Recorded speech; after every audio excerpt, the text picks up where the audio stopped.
From beyond the farthest reaches of our galaxy they come. Two brains pulsing with a strange energy. These space brains come to share their love of science fiction movies.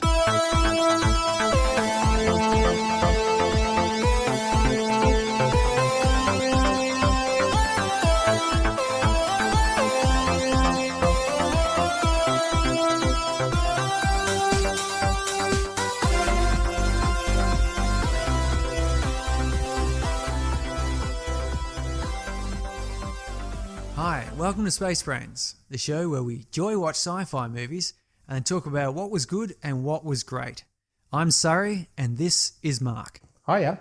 Tonight we're talking about After Earth. It's a 2013 sci-fi film, so consider this your spoiler warning.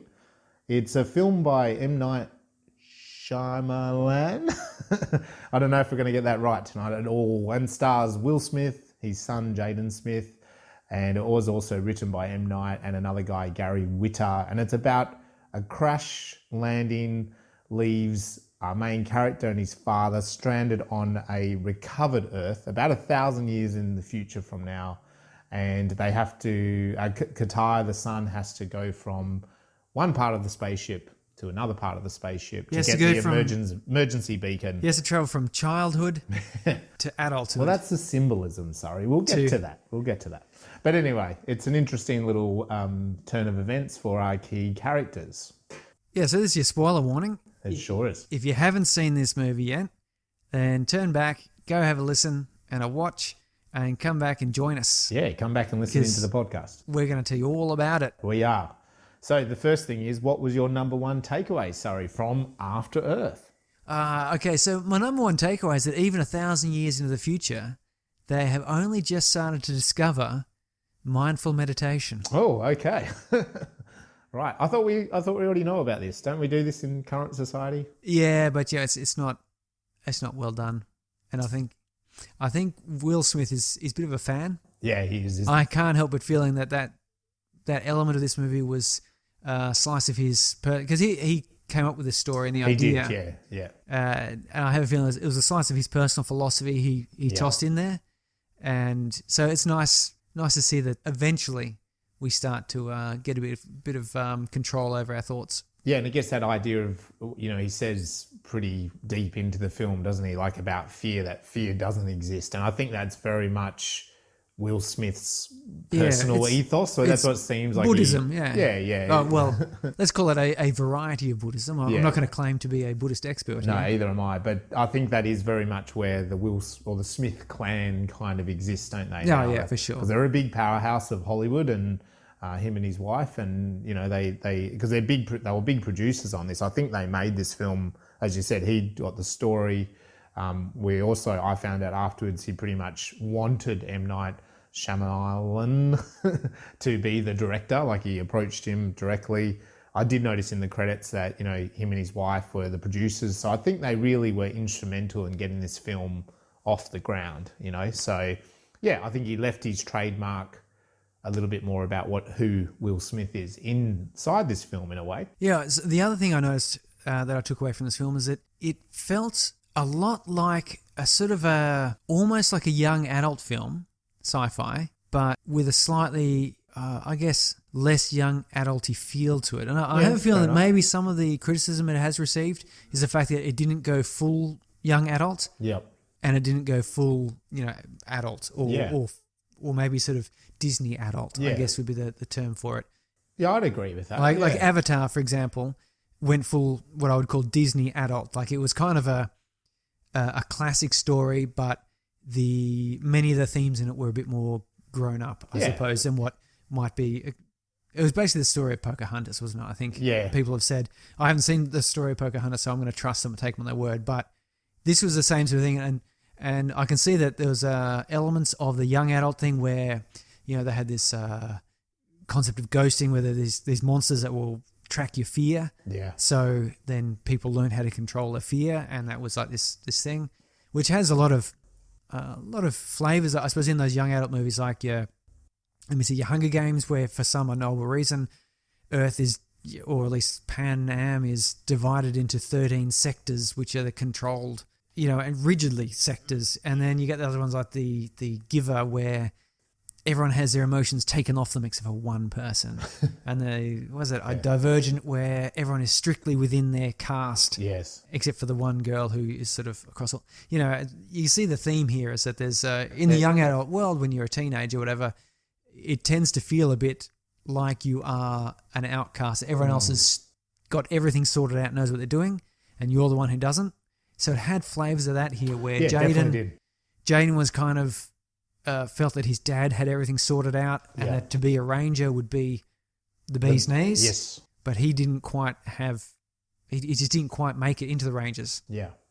I'm sure he eventually would. He was sort of small. Yeah, he was young. So he had plenty of time to grow into it. I mean, in that scene where he does the jogging, when he's introduced and he overtakes all the other guys, all the other wannabe Rangers, he does look a lot younger than them, and it sort of felt a bit like, well, hang on, you just might need to grow into it. Maybe he's Doogie Howsering, yeah. And he did have basically that's what we learned very quickly. Is he's like, because his father is a superstar ranger, he's like trying to exceed, isn't he? Maybe ahead of his natural curve. Yeah. So definitely, and I think that's something that we should point out. For whatever reason, this film has a bucket load of negative criticism. But again, you and I sort of went in cold. We don't really look at that. We go joy watching, looking for the good in any film. And this particular one, I went in not really even realising who was in it, what was behind it. I did remember when this came out 5 or 6 years ago, it not being received well. I did not go and see it myself, not because of those reasons, but just because I didn't get around to looking at it or anything. And it did surprise me hearing some of the criticism. But again, it wasn't something that I, before watching it just now, going in and going, okay, why has this been perceived in such a negative light, And then I will say, like, going in and watching it like that was just was a real good pleasure, Yeah. Because I enjoyed it. I just enjoyed it for the fact that it was a good little sci-fi film. That's exactly the same thing as I'd heard the story, and like you, I didn't see it when it came out. I have a feeling the reason we didn't see it 6 years ago. How old is your oldest child? 77? Yeah. And I mean, this is 6 years, isn't it? 2013. Yeah, so the both of us had little babies. And it's hard to do anything at all sensible when you have such things. The physical cinemas I think I've been to twice in the last 6 years. So it's not really counting as much, I don't think. No, it's a bit hard. Yeah. Well, mind you, to put some numbers on here. So apparently had a budget of between 130 and 150 million. Yep. Let's call it 140 million in the middle. Go in the middle. You heard it here, folks. That was the budget. The box office was a 200... I love how accurate it is. 243.8 million. Yeah. So not exactly a flop. No. Not an outrageous success compared to what some people might expect from a $140 million film. Compared to, you want to talk about a $10 million film like I Am Mother or a $4 million film like Revolt or something. Yeah. But apparently, see, this is what I talked about last week, that with Men in Black 3, on the last episode, how they were saying, oh, this is a bit of a flop. And very similar. It's doubled its money, but they're considering it a flop. I did read something after seeing this film about this part, and they talked about Will Smith in films in particular. Hancock, I think, had a budget of 80 million and did make something like 650 million. And I think that was the expectation maybe with this film. But Hancock also got bad press. Yeah, but obviously... I found it very entertaining. Yeah, I did too. So it's a funny one, but I suppose that's the thing. They spend 130 mil and maybe for it not to be a flop, it needs to be like that, like 500 mil. Well, perhaps they're thinking M. Night and got Will Smith, $140 million. Yeah, this guy is a bankroll star. And it's science fiction, so, add one and one together and you should get 500 million. You should. I mean, the movie I was in with Will Smith didn't do that well, but it was in my dreams, so... There you go. You got to expect it. Okay, so then, Mark, was it a hope, a warning, or experiment? Well, I feel this does fit into hope, and I think it is a story of hope, because if you take just really quickly at the start of the film, humans have to evacuate Earth because we've destroyed it.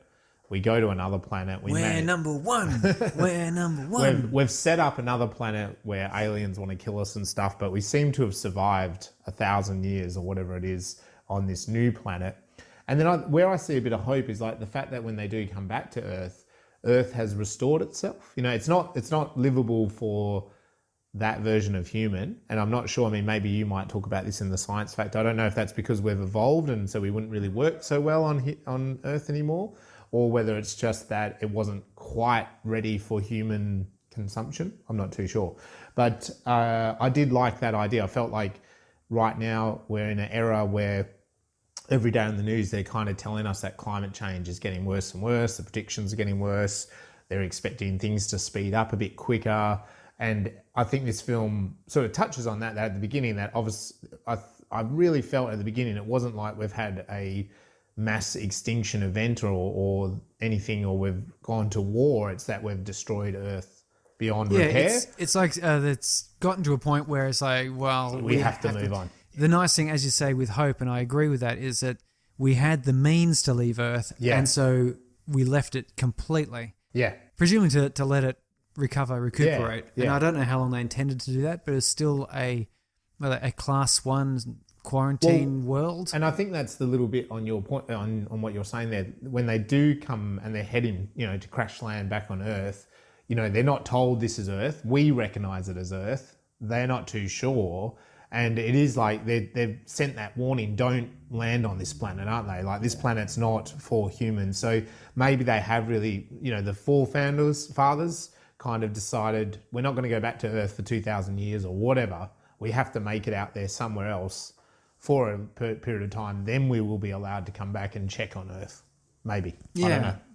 Because as you said, everyone left Earth. There was no human left on Earth. I also think it was a movie of hope in that the primary story arc was one of growth and reconciliation. Yeah, between a father and a son. Yeah, so in their own ways, they each sort of start from a position of being a bit incomplete. Yep. And by the end of it, they've each faced challenges and their fears. Yep. And come out the better for it, rather than being worse off or not changing. They actually grew, so that's always nice. Yeah, so I think it is, and I agree. And also, even father and son relationship is not very strong at the start of the film, whereas at the film, due to both of their journeys, they have also come together as a father. They've come to realise that they should work with mum. Yeah, because she's a scientist. You can tell them that. She's a scientist who stays on the planet in a nice, safe, scientific environment. Yeah. And I think they've both, after their harrowing experiences, decided that that's where we should probably a decent spot. Mum does have some good brains in her. She does, which is cool. So yeah, there we go. We both think hope. So have you been up to anything, Surrey, yourself in the creative fields or the sci-fi fields? I'm trying to record an audiobook at the moment. Ah, an audiobook. Turns out it's a bit of a skill in and of itself. I thought, I can read, I can talk. I wrote the book. I know how it's supposed to sound. You know those things, they're good. It takes... Words good together. It takes a long time to do it because you've got to get every sentence correct and the correct tone.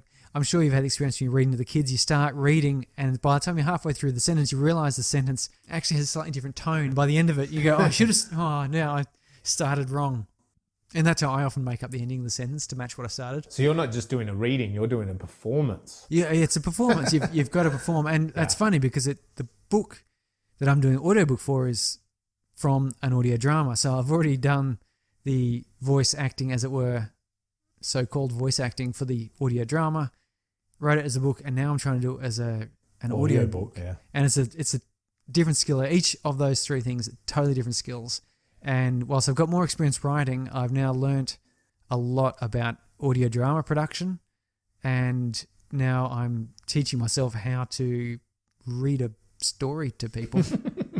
I don't know, it's you think, well, how could that be hard? But so far I've gotten halfway through chapter 1, and it's chapter 1 should take me about 25 minutes, half an hour to read, and halfway through, and that's a couple of hours.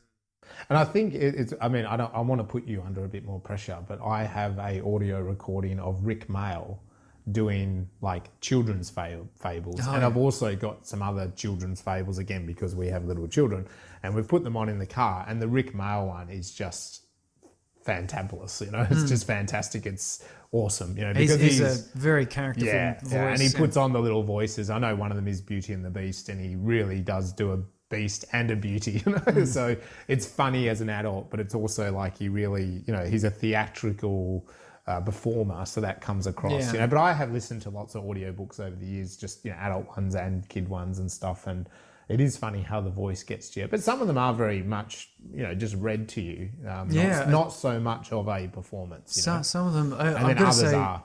I've got like the top 100 science fiction novels as audiobooks. Yeah. So these are all the Hugo Award and Nebula Award winner type stuff. So that's ranging from George Orwell's 1984 to so good. Foundation by Asimov and so on. Oh, geez, 1984. What a horror story that was.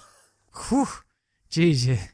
That is a really scary book. It's so terrible. Good. I love 1984. People talk about, this is like Big Brother, and you go, no, you've not read the book. You don't even know it. Anyway, but so, and listening to those, some of those, you just get totally, sucked in. You forget you're listening to a book. And you do.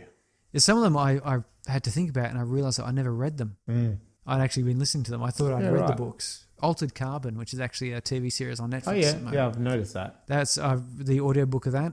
Except when I was watching the TV series, I kept thinking I'd read the book. And I realised I haven't, and this may sound better, I actually haven't read a book in years. I have listened to countless audiobooks and podcasts, but I haven't actually picked up a book. I don't have many books in the house. The nearest book to me is actually my own book, so... But that's pretty good. So anyway, that's what I've been doing. I've been trying to do audiobook. I'm doing Exit Plan Season 3. That's just started. Yep. That's a little bit more challenging than the first two. There's a lot more action scenes and things which they're going to kill me. A 14-minute episode took me 4 hours to put together. And that's after the time I'd spent cleaning up all the dialogue and choosing the right lines and doing the dialogue replacement and so on.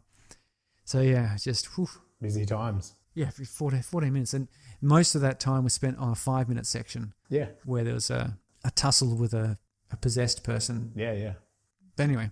But, like the minute and a half micro doco I just did, I mean, you're looking at about 50 to 60 hours of editing. You know what I mean? For a minute and a half finished product. Well, the problem is you have say an hour's worth of footage total. You're going to have to go. You'll have to watch that whole hour's footage at least once. Oh yeah, that's right. But then once you've marked out bits that you like, you've got still need to go through and pull them out and watch through them. Because it's the same with the audio editing. Yeah. This 5-minute section of dialogue. Listen to it through.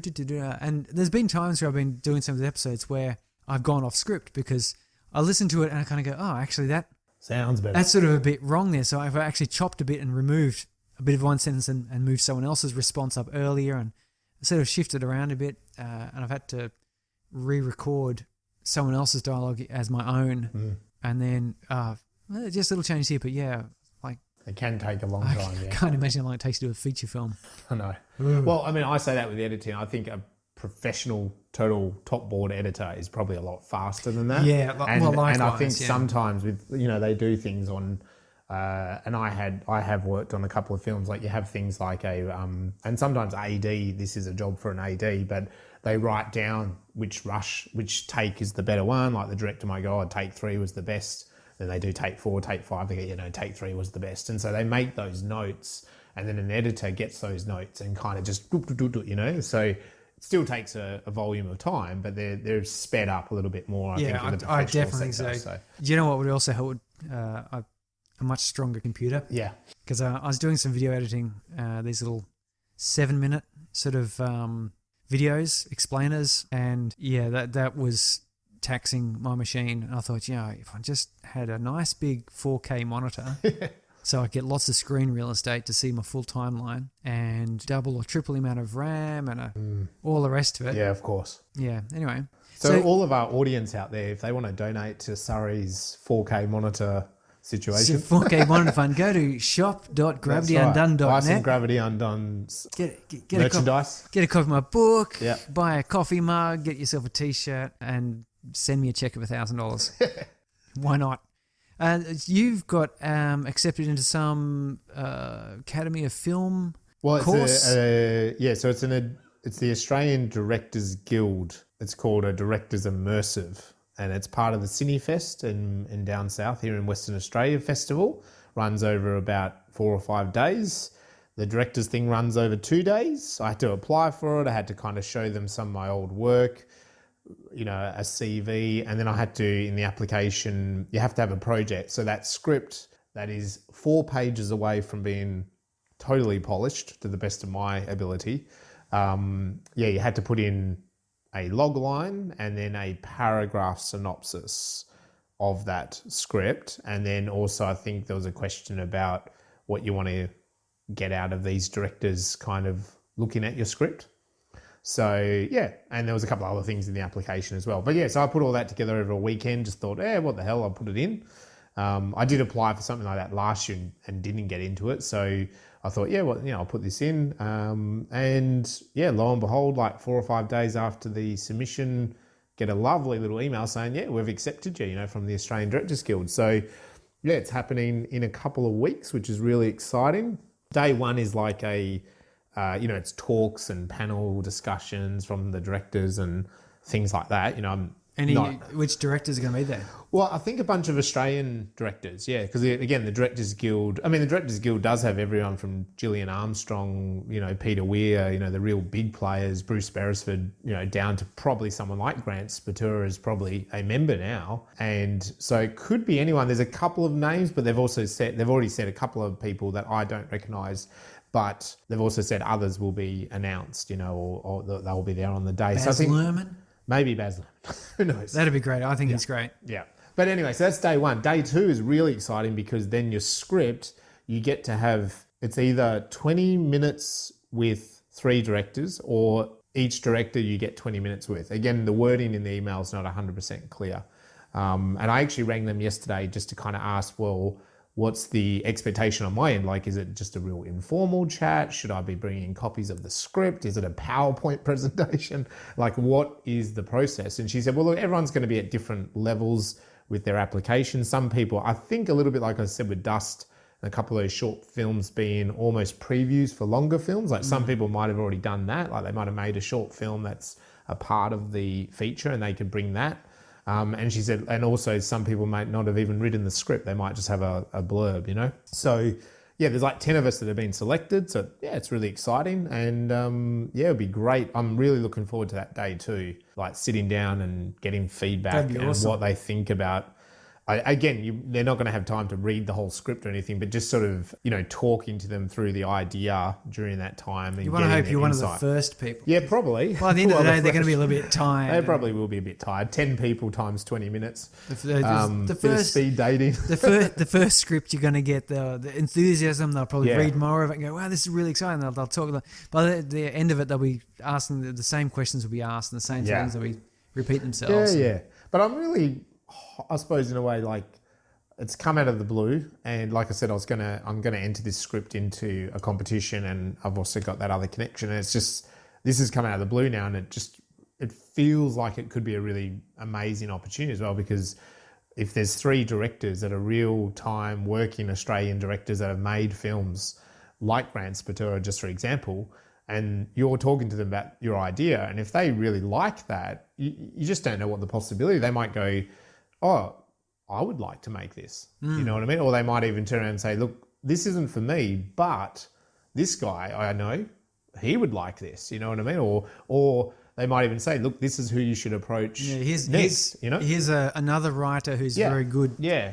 Talk to him and do a bit of a co-creation on this to develop it to that next level. And I think that's the purpose of the day, is to show you what's the next step. And for me, that's amazing. Like, I'm really excited about it. Well, I look forward to hearing about what happens. Yeah, definitely. And I mean, the other cool thing, that CineFest festival, I've never been to it, but there's a whole bunch of screenings over the whole week and weekend. I'm not going to go for that long, but a lot of those screenings are like I Am Other screening, like they're Q&As with directors of those films. Nice. So I'm not sure we're there for those 2 days, and I'm going to stay till the Friday, and there's a couple other events going on. Yeah, so I might just try to sort of each night go to a film, or if the directors I'm with all want to hang out and have a drink and have a chat, yeah, do that. So it's exciting. Yeah. That's pretty cool fun. Yes. And that script, as I said, it's probably one more session. It takes me to go through this final check of it, I'm running at a rate of about 8 pages per hour. So it's a pretty slow process. I thought it was 1 page a minute. No. I mean, in me checking the script, I know. So yeah, it is 1 page per minute on screen. So yeah, you do all that work and that's all it is on screen. So yeah, I'm slow going with it, I suppose, because it is just grabbing those moments on the train and, at home and yeah, all that. And there's also, once you've done your 10th or 15th or 20th run through of a full script, you probably get a good feeling of what's going on. Yeah, so it's exciting. So then let's talk about what happens in this amazing movie, After Earth. Would you like me to start, or did you want to start? Go. Sorry, I was just talking. Okay, well, as we said at the very start, we get a very quick introduction where we're told that Earth has been screwed up by us for various reasons. Spaceships evacuating. Yeah, and we're told the Rangers saved everyone. I'm not sure why the Rangers saved them, but anyway, they had a whole bunch of spaceships, all jumped on board. They flew away to a new planet called Nova Prime, which means new one. Okay. There you go. So Nova Prime, and they said, we found this establishing it as wonderful a base. planet to live on, but there were some aliens that didn't appreciate them going there. I get the feeling the aliens weren't native inhabitants. No. They were just in the neighborhood and were a bit... This is our turf. Yeah, they're a bit annoyed. And so, and again, I don't think they were going for full extinction of human race. I think they were just doing a bit of pest control. Yeah. So the aliens, they dropped off these Ursa creatures. Which could smell our fear. Yeah. And so they're just these terrorist monsters, basically, which huge creatures hunt people down and kill them as rip them apart best they can in the most horrific way possible. And because they can smell your fear, I mean, they just kind of annihilate any human underneath them, don't they? Yeah, so you can't hide from them. The first person they come across, they purposely do things like tear them apart, and impale them on trees, and things that will purposely make other humans scared so they can find them. So it's quite frightening in that sense. But after a whole bunch of time, was it centuries? It was supposed to be. It's a millennia, I think, since they left it's like Earth. 1,000 years after Earth. And but during that they have the first ranger. First ranger discovers how to control his fear. Yeah, how to control his fear, so he can't. He's basically invisible to these monsters. Yeah, so this monster's ripping people apart, and he just kind of casually walks up and slices it. And this ranger is Will Smith. Yeah, Cypher. But it must have been. It is in the film. It's Will Smith, but the idea is that there's been previous to him, isn't it? Was it? Yeah, he wasn't the first, wasn't he? No, I thought he was. Well, I didn't think so. How have they survived 1,000 years with these hostiles? I thought it was kind of like a myth story. Like this has been happening for a long time. Wow, that was my impression. I'll go with that. If you're out there listening, tell us, correct us, let us know. Maybe Will Smith, if he comes across this podcast, could let us know. Well, I'm catching up with Will Smith in a couple of weeks' time for coffee. Okay. Dropping names now. Hopefully he doesn't have to cancel again like he has, And when I say cancels, I've sent him text messages and Twitters, and he doesn't respond. He doesn't respond. Bastard. Sorry, Will, if you heard that, you're actually really sweet. Yes, I know. Sorry said that, not me. Sorry. So then centuries have passed. They discovered this ghosting, the special training where they learn to overcome their fear, such that the Ursa can't see them, and the Rangers have thus been able to keep them in control. Yeah, they're still a danger. Yep. But by the time Kitai, who's Jaden Smith, is in Ranger training, it seems to be controlled enough that they're not living in fear. They've got cities. They've got civilization is progressing nicely. They're not a civilization on the brink of destruction. So we come across Kitai, the young Jaden Smith, and we catch him. He's doing a bit of training. He's trying to impress his dad, who is the supreme commander of the Rangers or something of some description. And he's trying to pass the test, and he failed. He gets called into the the examiner's office who says, your test scores are superb. In fact, they're the best we've seen in a very long time. But we don't think you're ready to be a ranger. I'm not going to pass you. And then he gives this beautiful monologue about wanting to, his dad's coming home from mission and he wants to be able to say that he's a ranger. And the dude looks at him and says, yeah, but you're not. So off your truck. Well, the line actually, sorry, is say hi to your dad for me. So he doesn't answer the question directly. He says a good line, which is, because he's pleading his case like, hey, dad's coming home. You know him, the superpower dude, Will Smith's coming home tonight. I want to impress him by being a ranger. And he goes, say hi to your dad for me. Basically meaning, well, no, you're not a ranger. Too bad, buddy. And so then Cypher, Will Smith, of course, head ranger. He's a fighter. He's a supreme soldier. He's one of these guys that doesn't have the fear. But he has a chip on his shoulder, we learn pretty quickly, like some of these military dudes have. And he returns home and he's returning home to his lovely wife and son, but there's a dejected and disappointed son, because he hasn't become a ranger. And he's a teenage boy. And old Cypher, he's looking quite stern.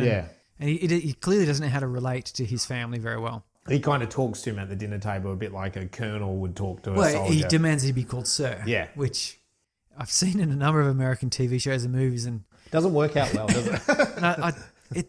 It's quite peculiar. It is. Any Americans out there want to reach out to you, does that actually happen as frequently as it's seen on TV shows and movies? Or is it just sort of one of those dramatic effects that what do they call dramatic license they take in order to prove a point, to establish a relationship?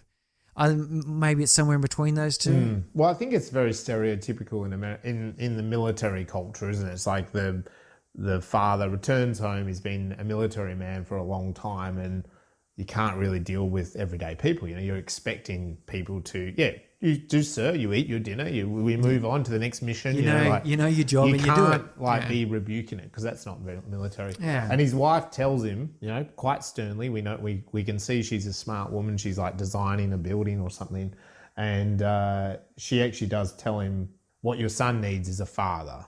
So there's a good theme stated there very quickly. Your son needs a father right now. He doesn't need a colonel, And so Cypher returns serve with that by saying to his son, well, come on this mission, as a way of... It's kind of he walks in a bit awkward and says, yep, we're going on this mission, we'll leave tomorrow. Yeah. And he turns around and sort of walks out. Walks out, yeah. And you can see that Kitai is kind of a bit scared by the prospect because now he's going to be on a mission. It's a pretty simple mission. They're basically escorting a captive Ursa to a training center where they use the Ursa to train people in this ghosting technique. Yeah. But you can see he's a bit scared, but he's also excited. Yeah. By the fact that he'll get to spend a bit of time with dad. Yeah. So, it makes a lot of sense as well. Like, okay, you need to spend time with your son. And what we also learn is this will be his last mission, Cypher's last mission, and then he's going to retire. So, and come to work with his wife, which I think is code for pester her until she says, just go away, go run around the lake a few times. That's right. So you're right. They're taking this Ursa to the training facility. That's the mission. The creature's on board.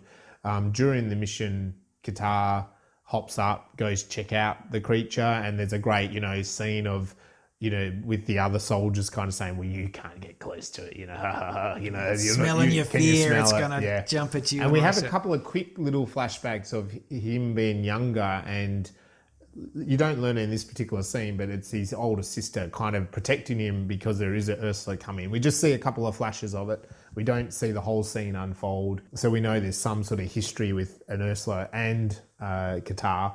But as he gets closer to it, it then bounces up and he freaks out, and all the soldiers laugh. And of course, Cypher then walks in, hey, what are you doing with my son, sort of idea. But in fact, he kind of comes into that scene, and why he's come in is he's detected with his special power. Yeah, he's so attuned. He's so attuned to his emotions. It's not completely clear. It's not really explained of that, but he is just sort of... Yeah, he's switched on, super turned on, switched on. He says, I notice there's a slight fluctuation in the graviton field. That's right. Something like that. Yeah. And you're sort of thinking, really? You could, because he just sort of touches the hull of the ship. He does, and it vibrates or something for him. So anyway, he takes Kitai back and buckles him in and says, but get ready. And he gets all these soldiers going as well, doesn't he? Like getting them prepared for some sort of emergency. So they all follow that order really quickly, the soldiers. So again, it puts Cypher in that power play. And then he goes to the crew and he's telling the pilot and that there is trouble, and they don't believe him. Okay, no, the asteroids are 2,000 kilometers away. No problem. Which in space is incredibly close. Yeah.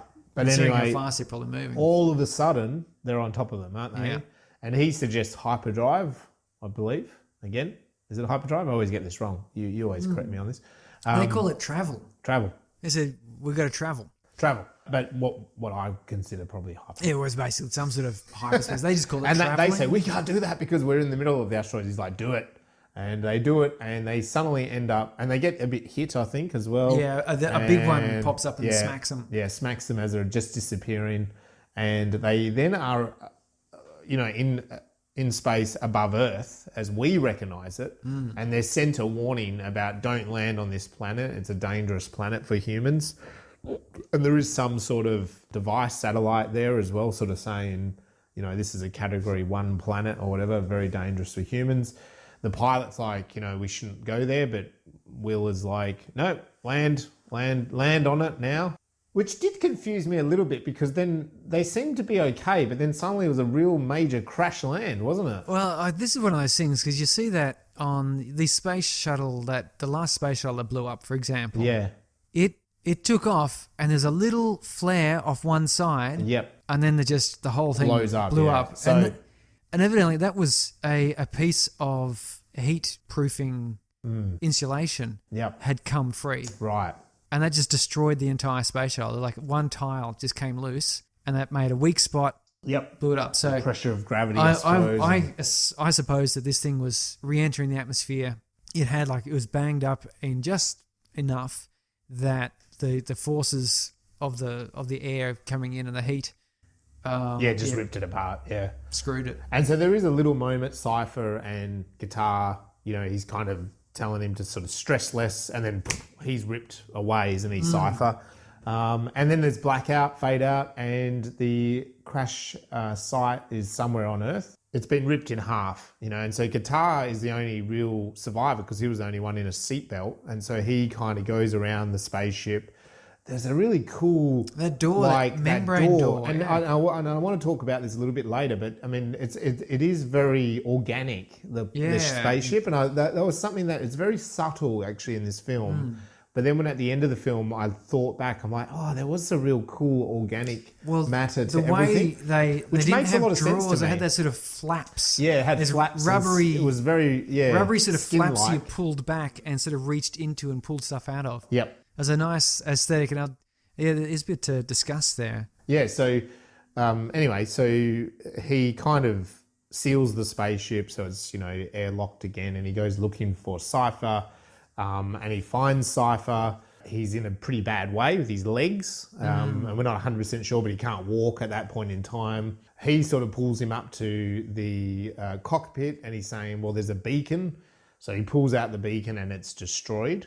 It's broken. It's broken. It's shattered like your mobile phone when you drop it on the ground.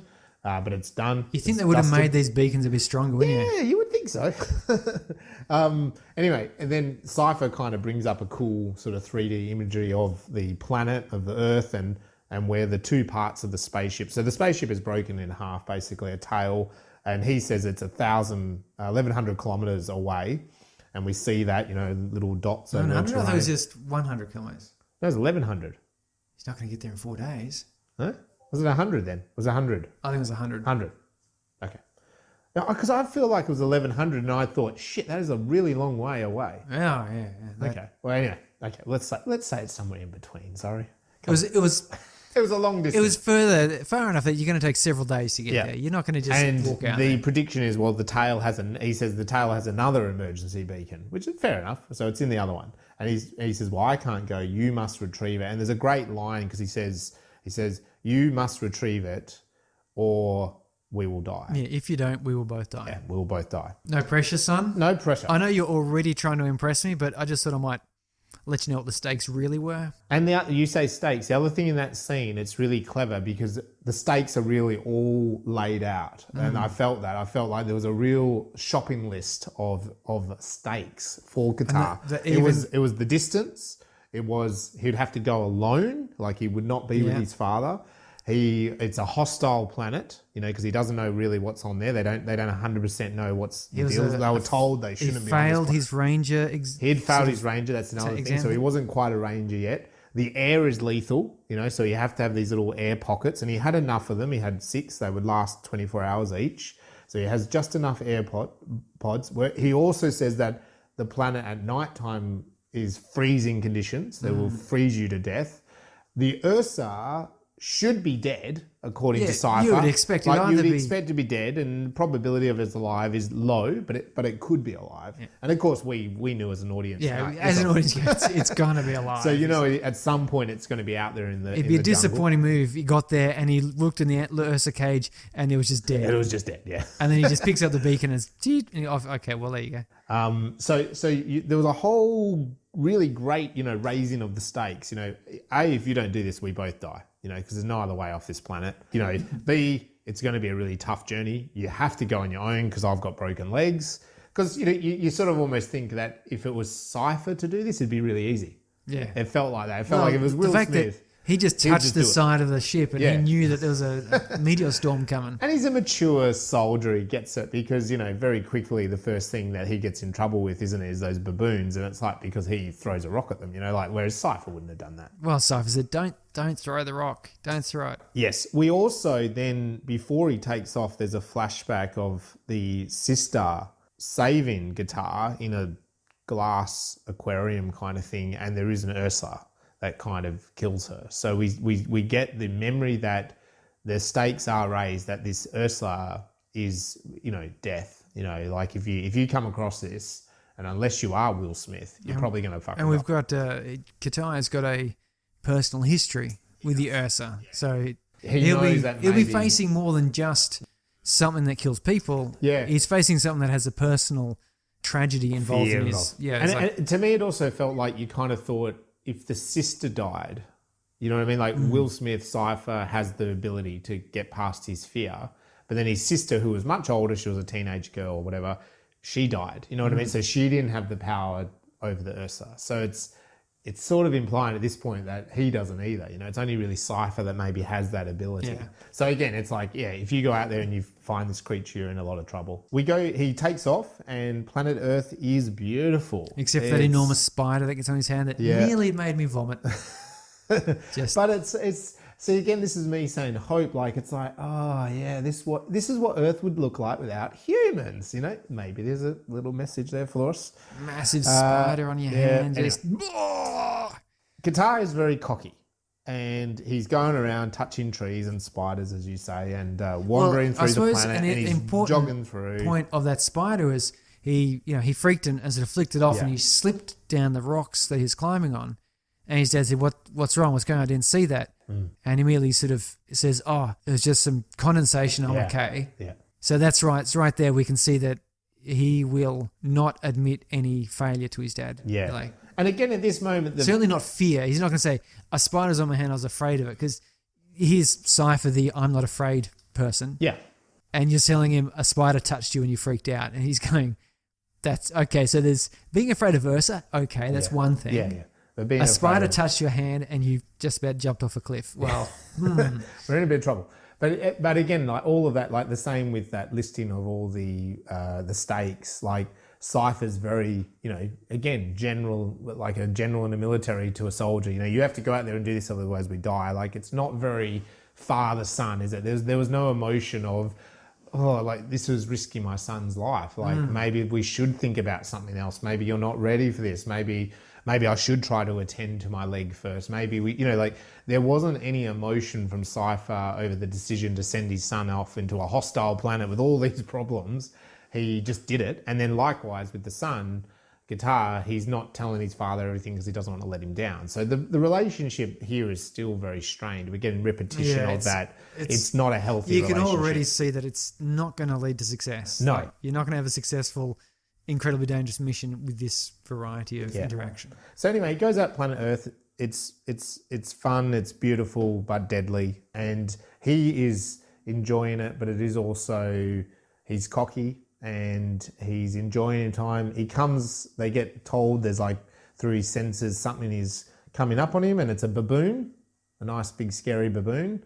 And but he stands his ground and throws a rock at it, which Cypher is saying, "What are you doing? Don't do that." Yeah. And, don't throw a rock at a baboon. You don't realise. And all of a sudden he's surrounded by baboons, which makes a hell of a lot of sense, as we know with monkeys and apes. They're never alone. And of course they then like attack him. So he goes running and running and running and running. So we've got a big chase scene through the forest, and he just escapes into the river, and he runs across the river. He swims through the river, runs across the river, and he runs through the forest.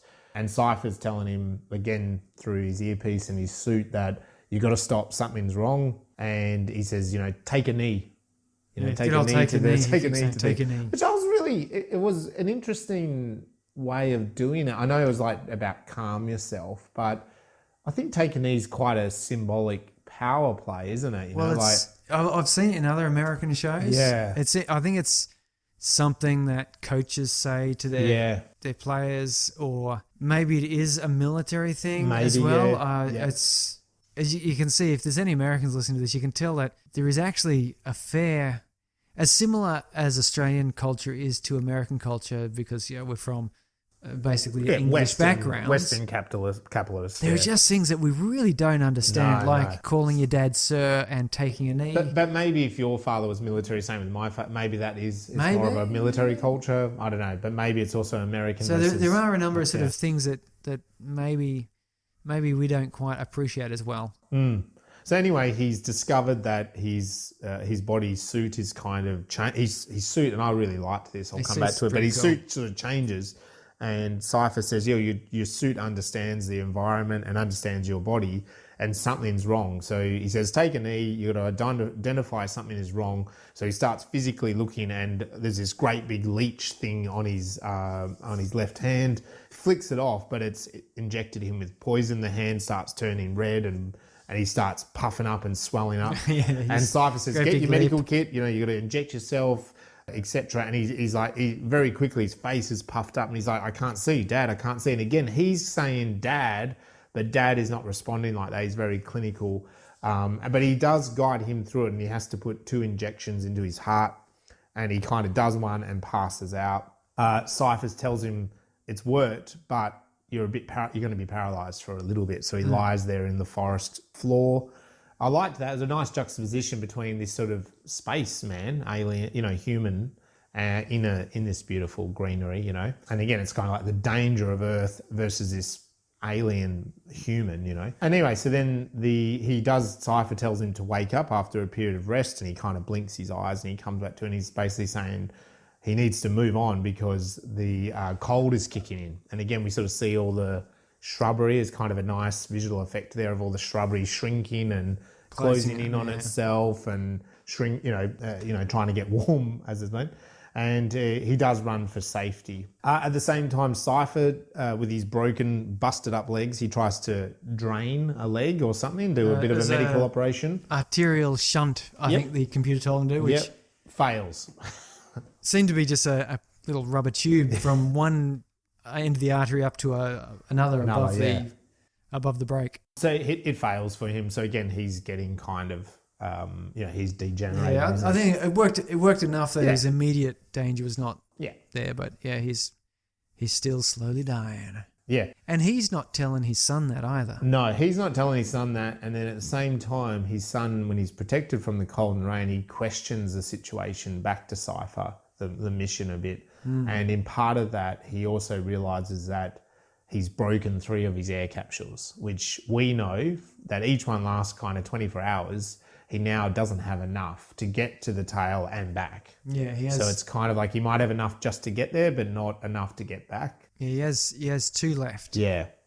So he kind of, but he doesn't again tell his father that. There's that scene where his heart rate pumps up and then he doesn't say it to him. So he gets to the waterfall. He gets to the waterfall where he admits that he doesn't have enough air anymore. And Cypher actually says to him, well, abort this mission. because Cypher can see the computer detects the only way through is to jump off the cliff. And of course, he doesn't want his son to do that and die, so he tells him to come back. Which I found that funny, actually, because I was like, yeah, you've got to abort the mission, come back. And I'm surprised Kitai didn't turn back and say, you said if I don't go and get it, we both die. Like, there is no aborting. Yeah. Because I was thinking, what is your plan B? Okay, he comes back now, you have no air capsules, no possibility to go get the beacon, and you both just die. So but I'm guessing this was Cypher's dad coming through here. Yeah, a little actually thinking, I'll cross that bridge when I come to it. Yeah. Maybe there's something that we can do back. I just don't want my son jumping off a cliff. Yeah. I mean, if everyone else jumped off a cliff, would you? Kitai, would you? That's right. Yes. But he does. He stands his ground and says, no, we need to go forward. And there's I can make it. A great bit of acting there by Jaden. He's very convincing, and he has his little spat. Yep. On the top of a mountain, very epic. And he jumps. And he's got his suit enables him to sort of flap down. It's like a wingsuit type deal, yeah. So he's flying down, but lo and behold, he's attacked by this massive eagle, I think. Yeah. To me, it looked like it. And he's sort of like dodging it, through the rocks and mountains, but he can't escape it. And he wakes up in the eagle's nest. There's some little chicks tweeting around, but then at the same time, I wasn't sure, were they lions or... They look like mountain lion type mountain things. Lions kind of thing. There's a tribe of them attacking and trying to eat the baby chicks. And so he kind of kills one. I think he knocks one out the window. The eagle gets one out. And importantly, he saves a chick, or tries to save a chick. And by the time he's killed one of the mountain lions, the chicks that were there are dead. Yeah, poor eagle. And so he kind of gets out of the nest. And when he gets to the bottom, the eagle, it's quite eerie, is sort of nudging the babies. And of course, they're all dead, and shrieks and then flaps away. And he kind of runs off. We also then, through Cypher, who has sent out these probes, gets notification that the Ursa is probably present because there's some bodies kind of stuck in a tree. Yeah, the first is the pile of the monkeys. Yeah. The baboons tribe is just a big pile of ripped apart. Right. Sorry, yeah. And it says Ursa presence, maybe. Maybe, yeah. And then later on, then it's like corpse skewered to a tree. Yeah. Ursa presence, yes, definitely. That's Ursa's. This is a signature, isn't it? Yeah. But he doesn't tell him at that point. And I think actually his communication is cut off then, isn't it? In that scene? That fall and everything. He's got no communication. So he's lost his communication. He jumps on his raft. Or does he get on the raft before or after the eagle? After the eagle. So we have the Ursula bit, and then Guitar, he's realising, I think it's nighttime, and he kind of in the cave, he's kind of got one little bit of oxygen left. He can't communicate with Cypher. And there's a couple of scenes where the eagle has been lurking, and he kind of tells it to go away. He screams at it. This is the rock paintings in the cave. Yeah. So he's sort of reconfiguring himself, but the danger is real. The eagle seems to be lurking, and I guess you feel like, is it going to kill him because it feels like it killed his babies? He's only got one oxygen left, and I think in the next scene he uses that one up. He uses his last one. He has 24 hours. Yep. And then he goes down the river and he's kind of passing out, etc. And then he's walking and the cold kicks in one last time. And again, because he hasn't been in communicator with Cypher, he doesn't really 100% know where he's going. And the cold kicks in and it doesn't seem like he has anywhere to hide. Well, yeah, because and he passes out. He didn't know where the next hotspot He didn't know where the next hotspot, the next safety zone sort of to get to. And he passes out in the cold. His face turns cold. And there's a really cool moment because then he's like dragged and we don't know what he's dragged by. And either does he, and he can't really sort of do anything about it because he's kind of passing out. And then he wakes up in the morning of the next day and he's kind of in protection. And as he clambers out, he suddenly realizes that the eagle was on top of him. Yeah. So the eagle kind of kept him warm overnight. I actually said, because I was watching this with my wife and I said, I bet there's like a big giant trapdoor spider that's dragged him down.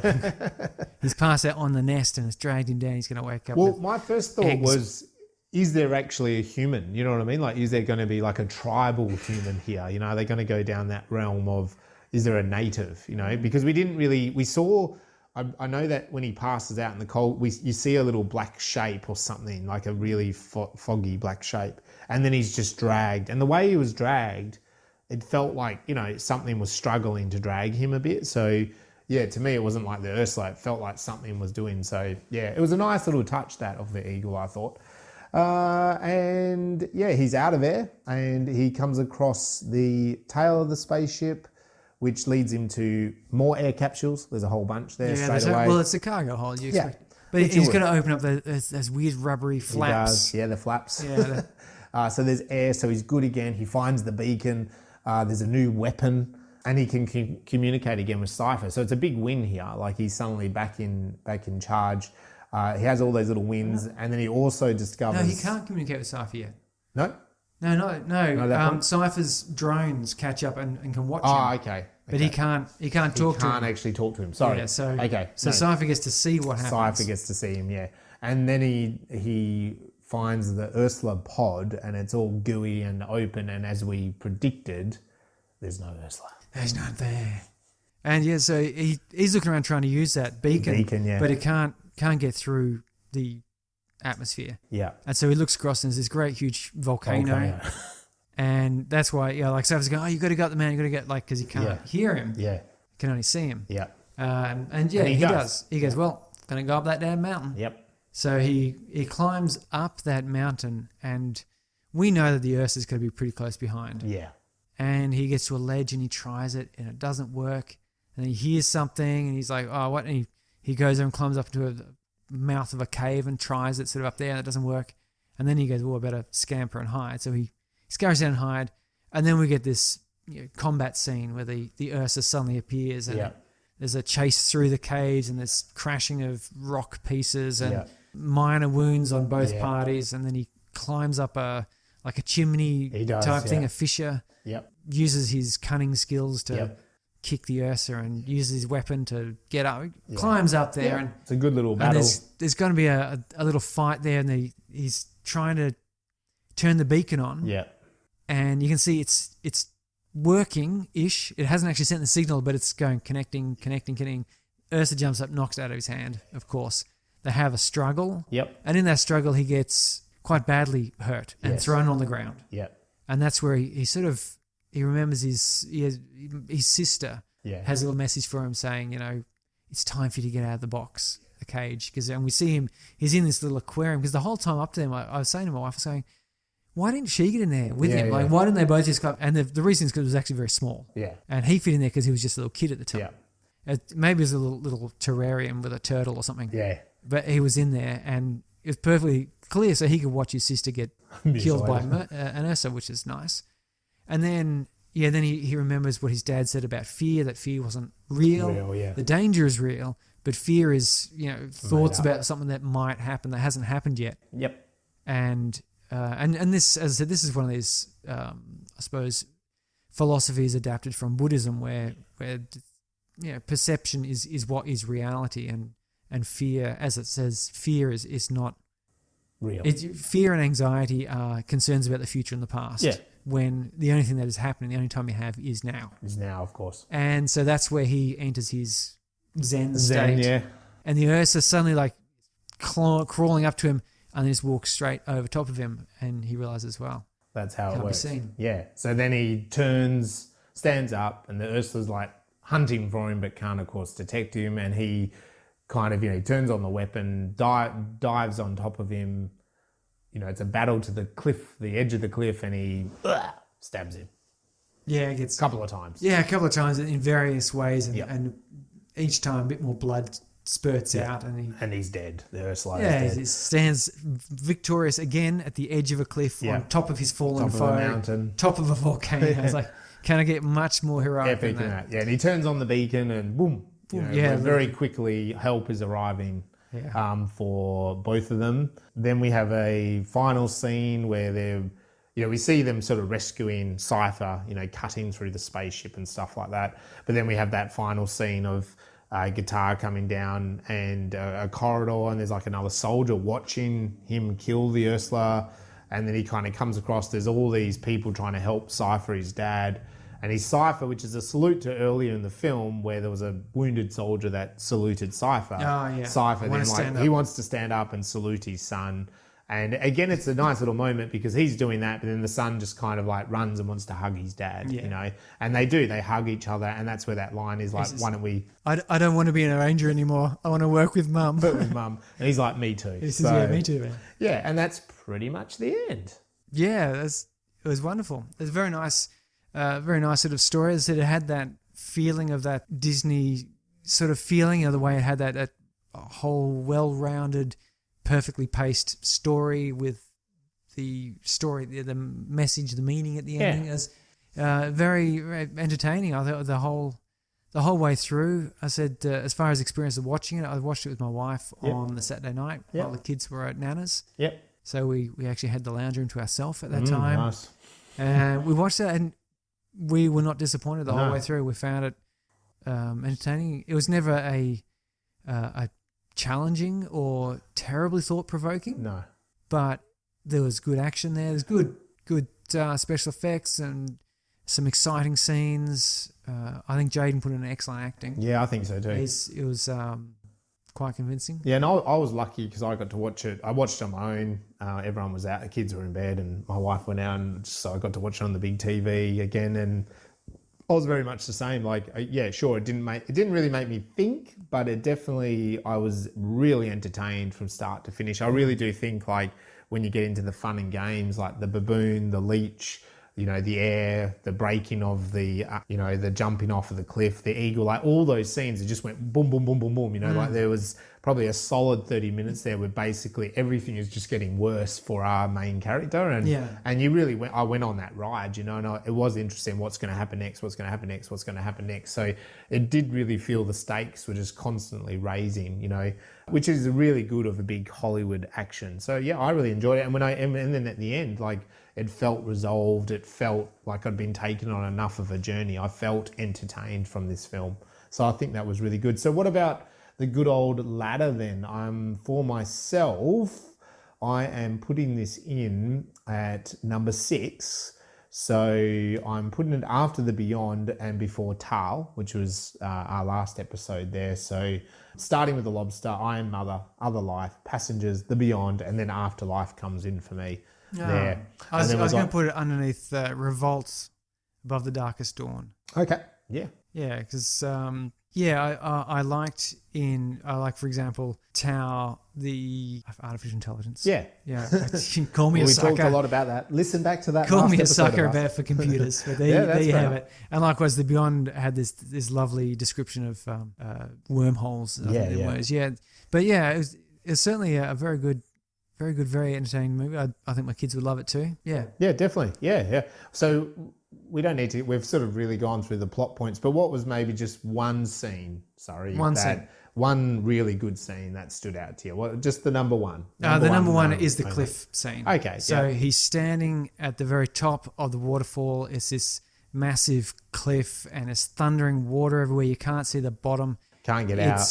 There's a big tree, isn't there? It's a tree trunk that's hanging out. So he's way out over here. And the symbolism there of him calling into space to his dad, because his dad's not physically there. So he's just talking to no one. Yeah. So it's almost like the caveman shouting at God, he's sitting there yelling at God, and how, all I've ever done is tried to be impressive, and I couldn't save my sister.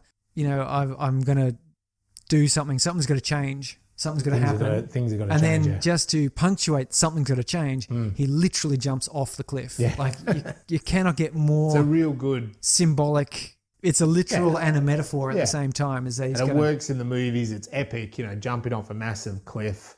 There's no way out. He could kind of surrender, couldn't he? Go back, and his dad was giving him that option. Yeah. So it was I agree. It's very symbolic that. Like to stick it. He wanted to stick it up to his dad and prove that he can be as good as him. I genuinely got that feeling of just going, just jump, do it, man, do it. And in my head, I was going, I'm not sure what they intend for him to do. He's not wearing a parachute, so no, I didn't know either. But they're both sort of saying that he would jump. I went, okay, well, just do it. I want to see what happens. Let's go. Yeah. And then, of course, the actual flight down is very exciting. He's plummeting down, and there's an eagle, even without the eagle, it would have been a spectacular sight. Yeah, jump. And there's an eagle trying to catch him, and he's shooting through waterfalls, and it was just it had that great scene. It had that sort of a good sort of build up, and then the satisfying payoff at the end where he jumps, but then he jumps and it's not easy. Yeah, so that's good. Yeah, that was good. Yeah, I think for me, and I did kind of just touch on it. I reckon just the number one is probably that whole freezing to death. As an audience, they're not sure something appears blurry, and then he's dragged into this nest. Because he's not going to die. No, but you don't know how's he going to get out of it. Yeah, like what was it? Like you said, maybe it's going to be a massive tarantula kind of thing. You know, like, and I was like, it's probably the first bit in the film where I really did think, oh, this could go somewhere a bit different, you know, but then it was a nice thing that it was the eagle, you know, so they'd set it up enough that you didn't know if the eagle, I mean, like any animal, it doesn't think as clearly maybe as a human, it's just predator. It might be just going to kill him, you know, in revenge for losing its baby chicks, but it's actually responded like a puppy dog and like a dog where it's like, oh, it's remembered that you helped me, I'm actually going to help you.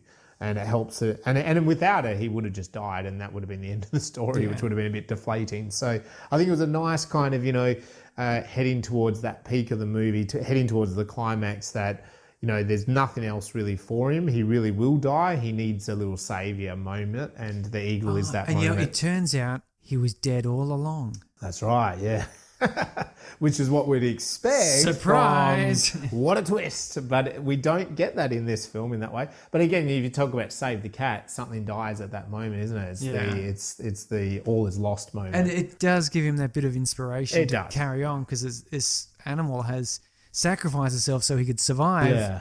And so it's just that little bit of extra sort of, well, I really do have to. Yeah. And as an audience, we think that too. It's like, well, you can't give up now. And maybe just a little bit symbolic, because everything else on Earth has sort of tried to kill him, you know. So the cold's killing him, the baboons are trying to kill him, the leech tried to kill him. So it's kind of a little bit like, you know, those lions, the mountain lions are trying to kill him, like everything. And then hit the imported thing, the Ursa's going to try to kill him. So it's sort of like, there is something nice on Earth, you know, like there's a good deed here that's been returned to him. I'm going to read into that. So what about the science? I'm interested. What are you going to pick on with the science of after Earth? There's a lot of facets, because it is 1,000 years in the future. It's quite interesting. One of the things I really liked was the very distinct design style and architecture. And I love it when sci-fi movies go to that extent. Yeah, many of them just kind of have a generic futurish look. Yeah.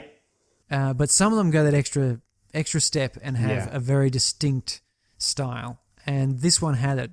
Their architectural buildings, they had these sail shapes and these shade cloth type structures about the place, which looked at once recognizable and modern, but at the same time, there's no place that is designed like that on Earth. So it was quite nice. I really liked that.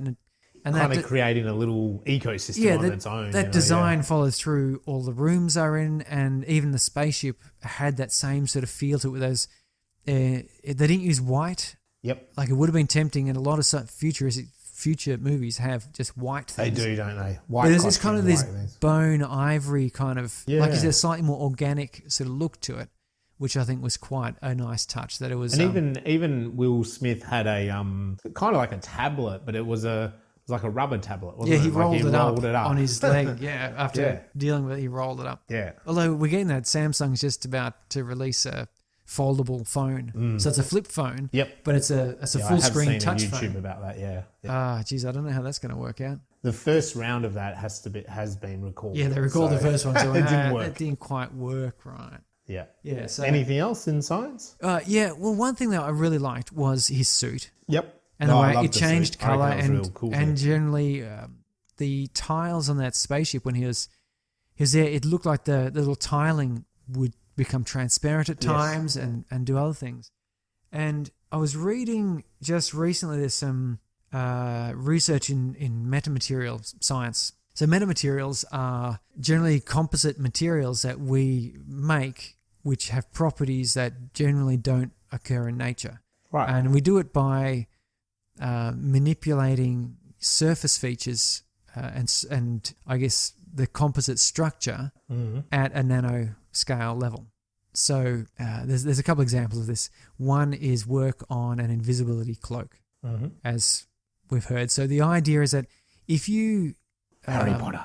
Yes, pretty much. That's what I keep talking about. And we can make a material which is basically transparent to infrared light, which is pretty cool. And the way you do it, of course, is light travels in with particular wavelengths. So if you make a material that has holes and it's sized down, significantly smaller than the wavelengths, the light can actually sort of flow through and over it. And you can do that in a number of different ways. And you can also then create negative refractive index materials. So, for example, fiber optic cables. When you fire a fiber optic, if you shoot light through glass, it bends slightly. And if you create... And so that's normally a positive refractive index. Yeah, I was going to say it's a refraction, isn't it? I think. Yeah, so if you then stuff around with your structure of your glass, for example, you can actually then get it, instead of going... If you can imagine it goes forward and then it bends slightly to the right, if you have it go forward and then it reflects, in a different... reflects differently, and then you put that in a tube of glass and you end up with what's called total internal refraction, which means that the light passing through the glass continually reflects back inside the glass, rather than what would normally happen is the light would just shoot out of the glass. You can see through glass, can't you? Yeah. But certain wavelengths of laser, in fact, will bounce around inside the glass because of its glass structure. But then we've also got, as I said, the sort of invisibility thing. So a film that light will pass through and not, whereas it normally wouldn't, or different certain wavelengths of light would pass through. And so his suit, for example, changes colour. Yep. And it could well do that based on the light hitting it being causing the material to refract or reflect light differently. So when it's a lot of white light is hitting it, it starts refracting white. When the green was hitting it, it started to go brown. And various other bits. But it does. His suit does react to the scenario, doesn't it, as well? Yeah. So it's probably got some smarts in there as well to change. But that's still interesting the way it's changing the way that it is dealing with light. And one way you could do that would be with, actual color changing molecules, blobs, like a TV screen type of thing. But the other way you could do it is if you had little nanoscopic filaments, little hairs on there. And how they stood up, how straight up they stood or laid down, you'd end up with different colours. And birds have this in their feathers. If you've seen birds and you have that iridescent colour where the light hits one way and it's green, another way it's blue, and then when you get curves in the feather, you see both green, blue and yellow. Yeah. And that's because there's tiny little nanoscopic hairs in there which refract light differently to what you'd expect. So you don't get a normal reflection off there, and different shades of light therefore hit you like it's being split by a prism type of thing. So suit could be that. But the thing that I was reading about today that was really exciting was this carbon nanotubes. I'm not sure if you've ever heard of those things. Carbon atoms like to form. One of the ways they form is into hexagonal rings, and then you can lay these flat, in which case you end up with graphene. And graphene we've talked about on the Beyond, the Humans 2.0 were coated in this stuff. And it's an incredible material. If it goes into like a crystalline structure, you get diamond. Yep. And if you get these hexagonal rings stacking one on top of the other, you get a tube. Just bump my mic. You get a tube. And the really nice thing about this thing, so these guys has made these nanotubes. It's a little thin film, so they're called nanotubes because they're tiny. You can't see them. But what they do, they act as a one-way diode type of arrangement. Right. So photons heat in particular, which is just infrared radiation and photons just below the visible spectrum. Yep. So they hit any part of it and they heat these tubes up. Electrons can only move from one end of the tube to the other. So like I said, it's like a diode. Electricity can only travel through one way. So they heat up. And when these things absorb, so something heats up because a photon hits it and the energy is absorbed by the atoms, which means the electrons become more excited. And so you get a bunch of heat hitting. The electrons become excited enough that they start moving. Mm-hmm. They sort of ratchet their way down. They can only move one direction. Yeah, so right. if they get excited and move at all, they move further down. And so you get a bunch of heat hitting, a bunch of electrons get excited, and they make their way down to the end of the tube and when they get to the end, they cool down. Yeah, right. And they drop back in their excitement level and return back into the mass. Mm-hmm. But when an electron drops an excitement level, it does the reverse of when a photon hits it increases it. So it releases a photon. Yep. But it releases a different wavelength of photon depending on the size and configuration of this nanotube film. So what you can do then is you basically put heat into this nanotube film and light comes out the other end, one end of it, which is fantastic because you imagine our most efficient heat machines, so gas turbines, coal power plants, convert about 50%. At the very best, they can convert 50% of all the heat energy into workable, usable energy. So the other 50% of that heat is just lost. Yeah. But you could stick this stuff on there, and now you're turning that heat into visible light, and that means you can put solar cells on there. So they reckon they can get these solar cells, and you got to take this with a grain of salt, of course, because they haven't actually done it. They've done the maths. Yeah. So, but what it does, it shows some things. So currently solar cells, let's call them about 20% efficient. So 20% of the sunlight that hits it turns into electricity. The rest of it is basically absorbed as heat. And in fact, as solar cells get hotter, they become less efficient. Mm.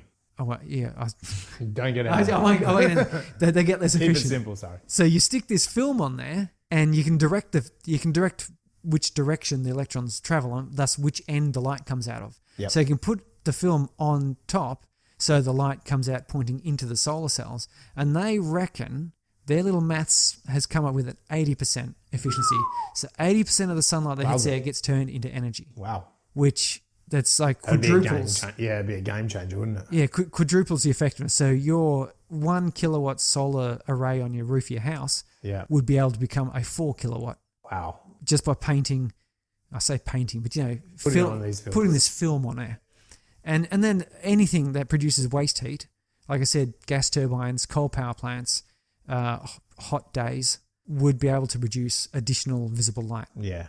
And that's, that really excited me. And so that's a metamaterial because you don't get naturally forming materials that when they heat up, give off light like that. So yeah, again, I mean, if his suit had something like that inbuilt, it could detect things, couldn't it? As an energy source, it could be running sensors, it could be doing all sorts. Yeah, it could be its amazing. own little, energy department in a way. So even his sleeve, the fact that he talked to Cypher and stuff, could be all powered by his suit, without an actual traditional battery. It would make, he'd probably have some sort of battery there, but it would make that battery in the same way that you have tiny thing. Rebreathers for scuba diving. Yes. Because often you breathe in air, and when you breathe out, you've only used up 1% of it or something. Yeah. So you can actually rebreathe that air a few times. Yes. To get all the oxygen out of it. And the same thing, you could have a little battery there. Yeah. And the battery heats up when it produces stuff. So we could have, recapture that heat as energy and so on. So that's what I was thinking of. And as you said, his the walls of the spaceship seem to be able to go transparent at times. Yeah. And one of the most exciting things I thought, it's not terribly exciting really, I suppose, but a use of sort of metamaterials and nanoscale electronics would be programmable tattoos. This is something I haven't seen it. I don't think I've seen it on a science fiction movie or in a book yet. But yeah, you've got e-ink, for example. Yeah. And you've actually got printable circuits and things. Yeah. Like you can actually print it. So could you imagine a tattoo? You just get like a rectangle and it's basically like a little LED screen. And so you could you have like some electrodes at one end and you tap it. You touch it and you can change to whatever.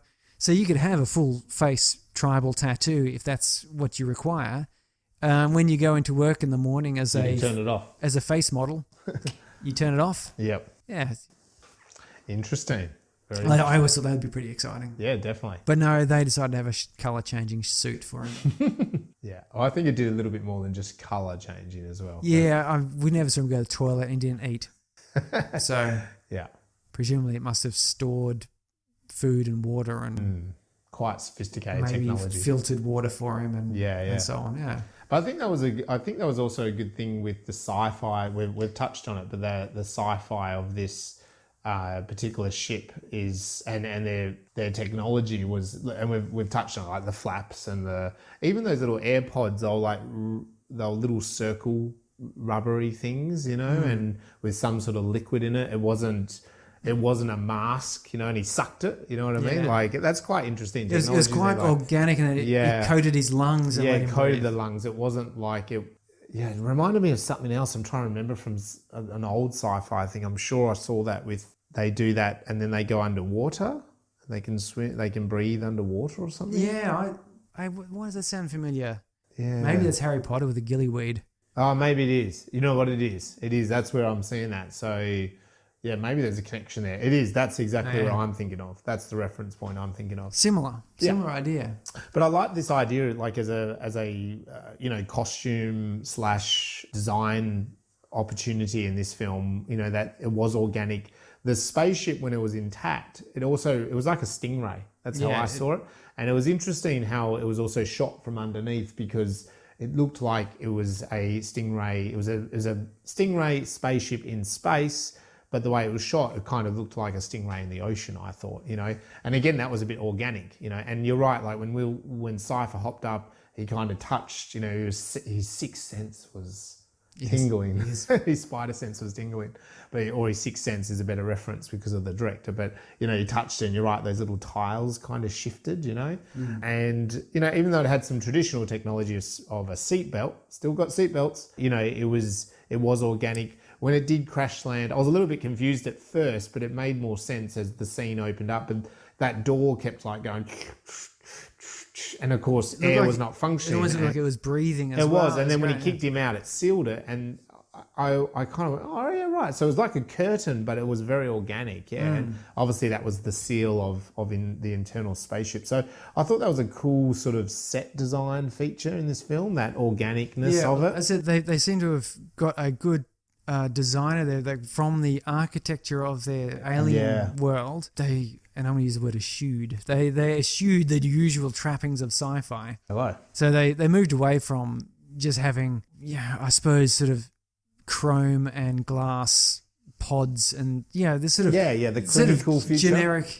generic. Oh, it's the future. Yes, everything's white. And someone had actually thought of a design. They had like a consistent architecture, and it was stylish. Yeah, it wasn't it wasn't utilitarian. No. It wasn't military. It was this beautiful sort of stylish sail structure, almost a bit like the Sydney Opera House in sort of something quite unique. And its coloration was that sort of bone color with some blacks and things, which sort of not pure white, but And when you take that everything in board, like what they wore, the spaceships, the buildings, you've suddenly got this little colony, don't you? Like it's and it makes sense. It's 1,000 years from now, so trends, fashion, humans will always go down that path. So it did seem like there was this little colony happening. Yeah, it felt integrated rather than it wasn't a second thought. It was some sort of primary. In fact, it sort of made me think maybe it would have been cool to have more happen in that world.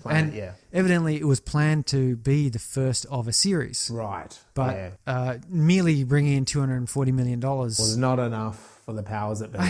I know. I was sort of thinking of that and think, I don't know. Yeah, anyway, we don't do the maths. We don't know what happens behind the scenes. Look, the acting, and I read an article from the New Yorker that kind of dissed Will Smith in this, but I think it's worth looking at this film from the point of view that, I mean, it's a good film, it's enjoyable, it's entertaining, but from Will Smith as an actor, he's not Will Smith. And it's not a Will Smith film, is it? No, but like we expect Will Smith, like Will Smith is either the comedian in an action film, so he does that really well, that's Will Smith, but he's also done some really strong, serious acting as well, like the Pursuit of Happiness and which the Bag was also of a J. Vance, which is again. Actually, I love that film. That's really good. Yeah, and the Bag of Vance one, I think it is. Where he's like the golf player. Yeah, golf player or whatever. So there's Ghost or something. Yeah, but again, it's a very serious role. It's not the Will Smith joking. Most other films, he's always Will Smith, the guy we love. That we've come to love. But the thing I felt like when you set up that polarization of father and son, and he is a colonel that's been on all these missions, the cold-heartedness, like, to me, it was well done. I liked it. And I liked him not being Will Smith for this role, because I actually think he didn't even quite look like Will Smith. No, he didn't either. There was something about his face that looked a bit off. So he was really pared back. And to me, I mean, I don't know. I mean, it's hard to say the same thing, and it's not sci-fi, but it's the same in the movie Argo, the Oscar-winning film Argo. Ben Affleck is not Ben Affleck in that movie. He really pairs himself right back to this guy that is the hero, but it is not a hero. And I, as soon as Will Smith started to get involved in this film, I could see a real acting connection to that, because that's brilliant what Ben Affleck did in that movie. And I could see it here. Like, this isn't the Will Smith we expect. And he's really pulled himself back. And I think it really suited the character. So I reckon kudos to him and the director. Like, it really pulled it back. You know, he wasn't going to be the star of this movie. It was his son that was the hero. And he was there to play, you know, a father role. And I think it really ticked that box. Like, I think he did a good job. I think I also really wonder whether it was easier or harder to do those scenes with his son. Yeah. Or if it would have been easier or harder with some stranger. Yeah. Because how much... Yeah, I'd just be curious, like trying to act against your father as your father that you're having a dispute with. Like, yeah. And I think they played that off, you know. If you imagine if they've got a good, healthy father-son relationship, like how do you kind of really play that off? Because it did come across that they weren't really together, you know. The narrative, very traditional Hollywood. I could see the Save the Cat beats. I think they were definitely all there. Camera well shot. It was very clinical. We had all the wide shots when we needed them to get the setting right. You know, those animal action sequences, they were all there. We had lots of close-ups. The only thing I would say, as someone that has seen MNightShyamalan's films previously, is he's not present in this, I don't feel. You know, it could have been shot really by anyone in a way. I think the scene that I talked about with the eagle and his body being dragged is something that's a little bit more unique.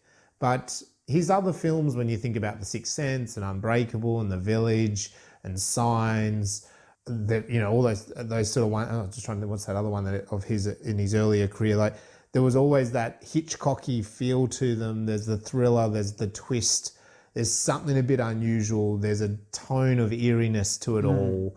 And it's all pared back a bit, you know, it's all kind of more about the drama of the characters. It's a bit more conventional. Yeah, but it didn't really feel like this film had his touch on it. And I don't know why that was the case. I mean, he is a very talented director, and maybe he could let us know. You know, maybe he could, through our handles online, we could reach out to him and just see. If Will doesn't catch up with me next week, maybe Mr. Shyamalan will. And look, and again, afterwards I read a New Yorker report and I read another article, Will Smith reflecting on the flop of this film and how it changed his life a little bit. But I think Will Smith was really heavy in making this film it was his story. He hired people to be involved and he made it, you know. And so maybe the director didn't feel like he could be completely himself. I'm not too sure. But anyway, maybe we could get that cleared out. And I love the suit. I love the spaceships. That was all something. So let us know, if you're listening, what you thought about the technicalities of the film and also the science, and also what you thought of this podcast. Yeah. Did we hit the right marks? You can get a hold of us on at SpaceBrainsPod on Twitter, or at Spacebrains Podcast on Instagram and Facebook. Yep. Or at Gravity Undone. Gravity Undone as well. And we'll see you next week's. The next adventure that we're going to go on next episode is a classic. It's episode 15. So do the classic every fifth episode. Third classic. And it is Predator. Get to the chopper. Right. Do it now. So definitely go out, check out Will Smith and Jaden Smith, father-son, you know, bipolar relationship being played out in Earth in 1,000 years' time. It's a great little film. Really will take you on an entertaining adventure, we believe. And go in with an open mind, and I think you'll like it. And yeah, let us know what you think about it. And tune in next time for Predator. Yeah, the original Predator, of course, with Arnold Schwarzenegger from 1986. Oh, okay. Oh. Is that something along those lines? I don't actually know the Predator off the top of my head year-wise, but it is around it's 80s. In the 80s. It's part of the I brilliant. was a kid when I saw it, and it scared the living. I'll tell you more about that next episode. It's part of Stay tuned. the brilliant train of sci-fi that Arnold Schwarzenegger did. Yep, and that has led us to how Space he got Race. elected to be governor of California. I'm sure of it. That's right. All right. Well, thanks for that, Surrey. And thank you very much, Mark, and thank you everyone else for listening. Yeah. Ciao. See ya.